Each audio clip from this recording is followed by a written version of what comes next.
हरिओम, स्वागत है आप सभी का योग शिक्षा के यूट्यूब चैनल पर। हम लोगों ने जो दिसंबर 2023 में पेपर हुआ था, उसके 10 क्वेश्चन ऑलरेडी डिस्कस कर चुके हैं। अगर आपने उस वीडियो को नहीं देखा है, तो आपको आई बटन पे उस वीडियो का लिंक आ रहा होगा, आप उस वीडियो को ज़रूर देख लें।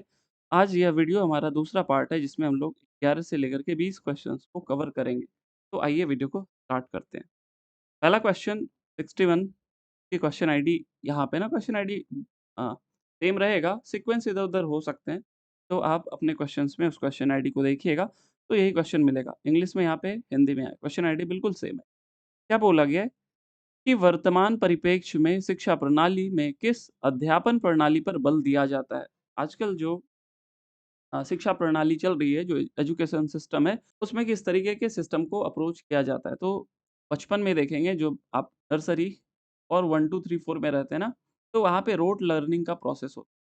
तो वहाँ पे आप चाइल्ड सेंटर्ड नहीं रखते, वहाँ पे टीचर सेंटर्ड टीचर्स कहेंगे या जैसे वो पढ़ाते हैं उसी आपको पढ़ना होता है। लेकिन जैसे आप बड़े हो जाते हैं, तो वो स्टूडेंट सेंटर्ड अप्रोच हो जाता है। वहाँ पे स्टूडेंट के को सेंटर में रख कर के टीचर्स अपने करिकुलम को बनाते हैं। तो इसका आंसर सेकंड हो जाएगा और ये थोड़ा ईज़ी क्वेश्चन ही था मैं कहूँगा।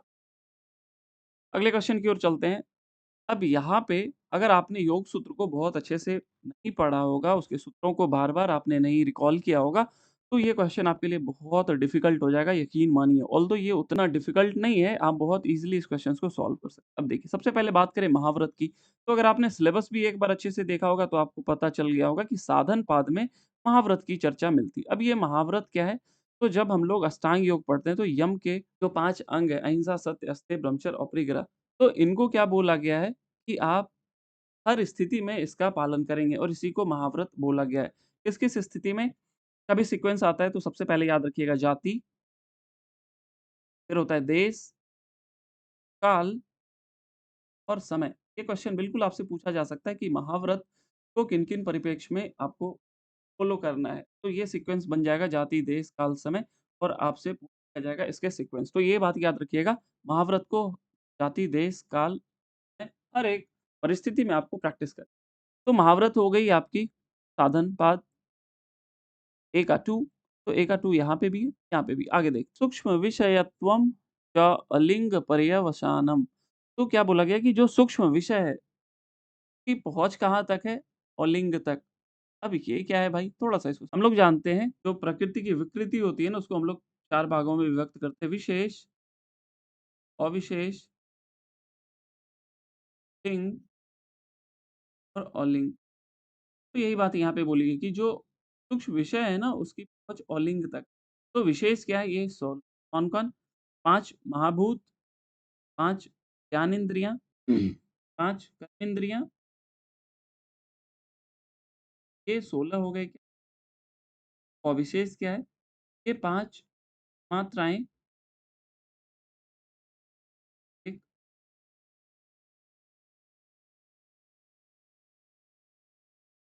तो अविशेष क्यों बोलते हैं? क्योंकि देखिए यहाँ से ना फर्दर विकृति नहीं होती है, लेकिन इससे विकृत करके ही तन्मात्राएँ से ही विकृत आपके महाभूत बनते हैं और अहंकार से ही विकृतियाँ कर्मेंद्रियाँ, इसको हम लोग फिर लिंग क्या होती है आपकी? ये बोल लेते हैं और अलिंग क्या हो गई? ये सम अवस्था। तो इसकी चर्चा अब कहाँ पे मिलती है? इसकी चर्चा आपको आदिपाद में मिलती है। कि क्षण के विषयों में जब आप संयम करते हैं, एकच ज्ञान ये सीधा-सीधा डायरेक्टली सूत्र अगर पढ़े बात समझ में। अब ये कहाँ पे बताया गया? ये आपकी बताई गई विभूतिपाद में।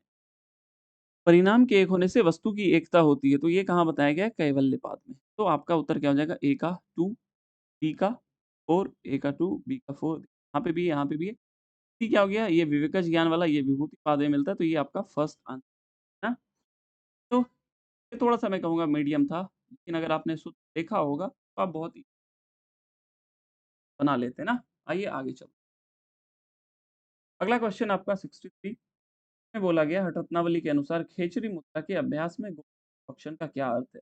आप चाहे हठरत्नावली की बात करो, चाहे आप की बात करो, जहाँ कहीं भी अगर खेचरी मुद्रा मिलती है, गोमांस भक्षण की चर्चा मिलती है, तो वो केवल और केवल चीको, तालु लगाना ही उसका मतलब होता है, इसके अलावा और कोई नहीं बनता इसका। तो ये ईज़ी क्वेश्चन था, इनफैक्ट बहुत ईज़ी था। आगे चलते हैं। अगला क्वेश्चन है, यहाँ पे आपके महाभूत दिए गए हैं, यहाँ पे पंचकोश। ये भी मैं कहूँगा ईज़ी क्वेश्चन है और आप अ, थोड़े सजग रहेंगे तो आप बहुत ईज़िली कर लेंगे। क्या है इस क्वेश्चन में देखिए, पृथ्वी को बोला गया अन्नमय कोश, पृथ्वी के बाद होता है जल, तो ये प्राणमय, फिर अग्नि मनोमय, फिर वायु ज्ञानमय, फिर आकाश आनंदमय। अब इसको मिला लीजिए, अग्नि क्या हो गया मनोमय, 1 और 3, 1 और 3 यहीं पे है, बाकी सारे वही होंगे, मिला लीजिए। क्वेश्चन आईडी इसकी ये है और ये 60, ये भी मैं कहूँगा इनफैक्ट ईज़ी ही क्वेश्चन था, बहुत ईज़ी, तो वो भी गलत नहीं हो। आगे चलते हैं। हाँ, बौद्ध दर्शन की अगर बात करें तो बौद्ध दर्शन से गिने-चुने क्वेश्चन बनते हैं। एक तो आपको आर्य अष्टांगिक मार्ग से क्वेश्चन बनते हैं, आर्य अष्टांगिक मार्ग, जो क्या है? दुःख को त्याग करने के लिए आर्य अष्टांगिक मार्ग की या अष्टांगिक मार्ग से क्वेश्चन बनते हैं। 2 तरह के क्वेश्चन बनते हैं। एक तो पूछ लिया जाएगा कि इनमें से कौन अष्टांगिक मार्ग के आता है। दूसरा आपको पूछा जाता है कि इसके सीक्वेंस में अष्टांगिक मार्ग। तीसरा वहाँ से बनता है कि प्रज्ञाशील समाधि के अंतर्गत कौन-कौन से अष्टांगिक मार्ग आते हैं, यहाँ से क्वेश्चन बनता है। ये थोड़ा नया क्वेश्चन है, यहाँ पे द्वादश निदान की बात की जा रही है या उससे संबंधित क्वेश्चन है। तो आज ये क्वेश्चन बना है कि इनमें से कौन द्वादश निदान है, तो जैसा मैंने बोला सीक्वेंस से बनते हैं, आपसे सीक्वेंस भी पूछा जा सकता है द्वादश निदान के, तो इसके लिए आप सतर्क रहिएगा। तो मैं आपको पहले सीक्वेंस बता देता हूँ, फिर मैं आपको इस क्वेश्चन्स के उत्तर दूँगा। सबसे पहले बोला गया अविद्या और ये द्वादश निदान है क्या? थोड़ा-सा इसको भी समझ जो प्रतीत्य समुत्पाद की हम लोग बात करते हैं ना, ये भी बौद्ध दर्शन से संबंधित है ना बात। अब ये क्या है, इसके लिए भगवान बुद्ध बोलते हैं कि जो कुछ भी कार्य है, वो कारण रूप पहले से मौजूद होता है और यहाँ पे जो दुःख का कारण है, उसको विद्या बोला गया और अविद्या के लिए ये सारी चीज़ें बताई गई है ना।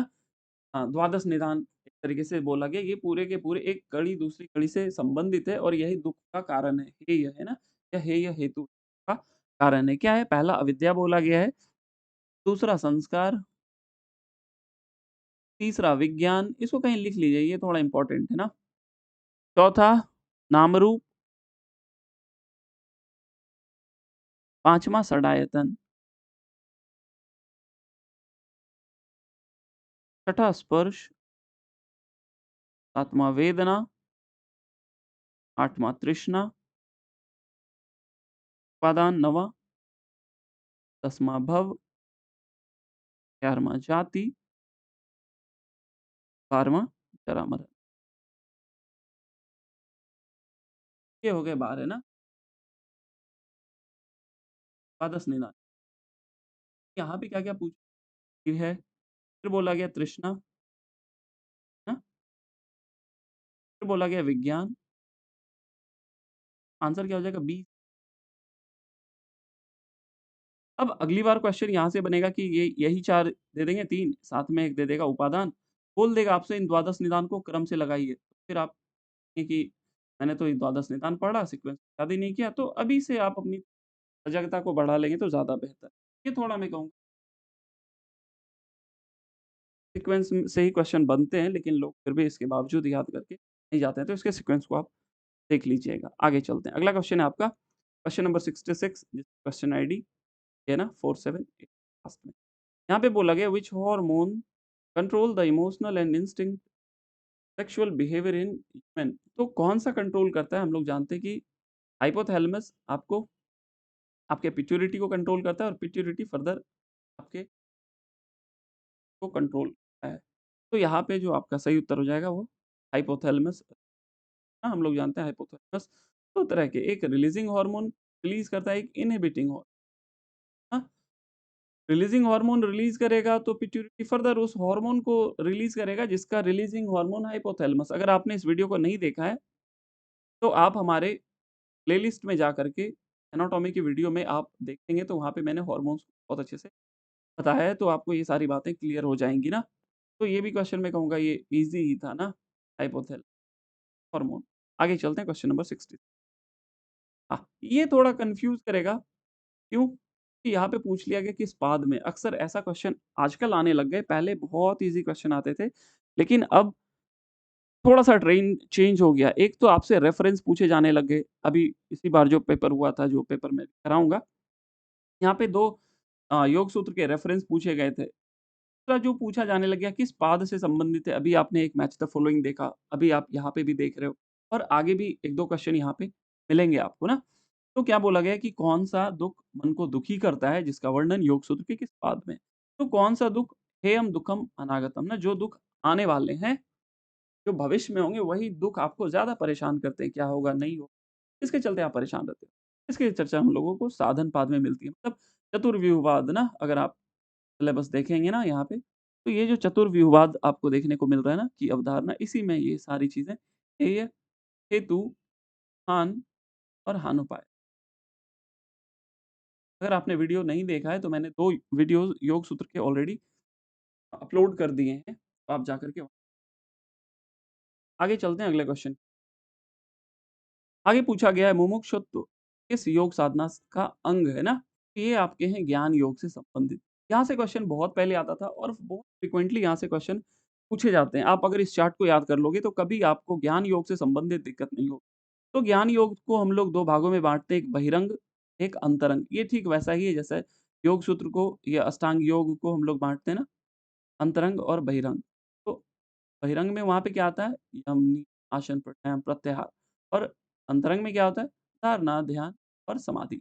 उसी तरीके से ज्ञान योग के बहिरंग है और अंतरंग है। कल को क्वेश्चन बन जाएगा कि ज्ञान योग के कितने बहिरंग साधन बताए गए हैं? तो ये याद रखिएगा 4, अंतरंग कितने? 3 ऐसे क्वेश्चन बन सकते हैं, तो थोड़ा-सा ध्यान रखिएगा। बहिरंग कौन-कौन से हैं? विवेक, वैराग्य, षट संपत्ति और मुमुक्षुत्व, और यही मुमुक्षुत्व आपसे पूछा गया था। लेकिन यहाँ पे थोड़ी चर्चा और हम लोग करेंगे। तो ये बहिरंग हो गए, क्या-क्या? विवेक, वैराग्य, षट संपत्ति और मुमुक्षुत्व।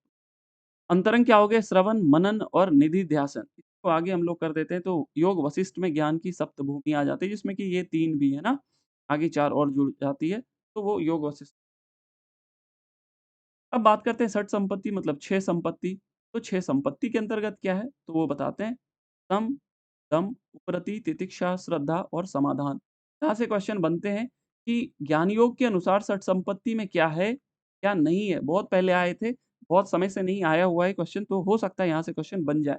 तो थोड़ा-सा सतर्क रहिए।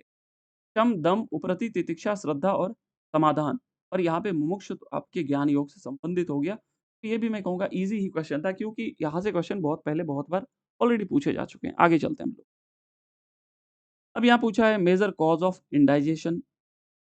तो mineral salt deficiency in diet, ये बिल्कुल ठीक। क्योंकि अगर आप सॉल्ट नहीं लोगे तो वो बॉडी में एब्ज़ॉर्ब नहीं कराएगा। बॉडी में जो एब्ज़ॉर्प्शन कराता है वो मेनली ड्यू टू सॉल्ट ही होता है। तो ये नहीं होगा तो इंडाइजेशन की प्रॉब्लम होगी। Hot T with eating spices, ये नहीं होगा। हम लोग जा ये तो मॉर्निंग में चाय में अदरक डाल कर के भी, तो ये एक तरीके से डाइजेशन नहीं, ये सपोर्ट ही करता है। मेंटल एंड इमोशनल डिस्टर्बेंस बिल्कुल ठीक, क्योंकि अगर आप मानसिक रूप से स्वस्थ नहीं रहेंगे तो उसका प्रभाव आपके जो डाइजेशन पे पड़ता है ना, क्योंकि वहाँ पे सही तरीके से गैस्ट्रिक जूस का सिक्रीशन नहीं होगा, सही तरीके से सलाइवा नहीं बनेगा, तो फिर वहाँ पे डाइजेशन सही नहीं होगा। तो ये भी ठीक है, ये भी ठीक है। Taking too much vitamin and mineral, ये भी ठीक है, लेकिन अगर आप बात करेंगे habit of swallowing air and तनी, तो ये ज़्यादा ठीक बैठता है, क्योंकि अति भोजन करेंगे तो इतना ज़्यादा अगर आपके अंदर गैस्ट्रिक जूस नहीं बन रहे तो वो भी इंडाइजेशन का कारण होगा। तो ए-सी-ई का सही उत्तर हो जाएगा, सेकंड हो जाएगा ना। आइए अगले और अंतिम प्रश्न की ओर चलते हैं। देखिए, जैसा मैंने योग सूत्र से बताया, तो अगर योग सूत्र से रेफरेंस आपसे पूछे जाते हैं तो वो बिल्कुल जेन्युइन क्वेश्चन हो की बात करें, ये थोड़ा-सा इनजेन्युइन हो जाएगा, क्योंकि ऑलरेडी 18 अध्याय हैं, 18 अध्याय में ऑलमोस्ट 700 श्लोक हैं, तो 700 श्लोक का रेफ़रेंस थोड़ा-सा इलॉजिकल भी होता है। हाँ, अगर आपको पूछना ही है तो भक्त के प्रकार की रेफ़रेंस पूछ सकते हैं। योग की परिभाषा की रेफ़रेंस पहले पूछी जाती थी, ये पूछ सकते हैं। तो इस तरीके की पूछी जा सकती है। ऐसे क्वेश्चन बनते हैं, तो ये थोड़ा-सा ये सभी के लिए हार्ड ही कहूँगा, इनफैक्ट हार्ड। ये श्लोक कहाँ मिलते हैं? 18वें अध्याय के 54 में। अगर आप दिसंबर में पेपर दे रहे हैं, तो हमारा जुलाई का बैच नया स्टार्ट हो रहा है 1 जुलाई से ना, 1 जुलाई से इसकी फ़ीस केवल ₹1500 है, ये पूरे ढाई की है। अगर अभी आप एनरोल करते हैं तो आपकी 1 महीने की प्रैक्टिस भी होगी, इसमें हम लोग अभी 1 महीने का प्रैक्टिस करेंगे, जिसमें कि पीवाईक्यूज़ होंगे और जो क्वेश्चन्स मैं आपको पिछले वीडियोज़ में आपने मेरी क्वेश्चन्स की क्वालिटी देखी, तो उसी तरीके के लोग इस 1 महीने में अभी प्रैक्टिस करने वाले हैं। तो 1 जुलाई से बैच स्टार्ट हो रहा है, ये 1500 है पेपर 2 की। आपको अगर कोई इंक्वायरी करनी है तो इंक्वायरी फॉर्म आपको हमारे वीडियो के डिस्क्रिप्शन बॉक्स में मिल जाएगा। आप इंक्वायरी फॉर्म को फिल कर दीजिएगा, हम आपसे बात कर लेंगे। वीडियो देखने के लिए आपका बहुत-बहुत धन्यवाद। Thank you. Thanks for watching.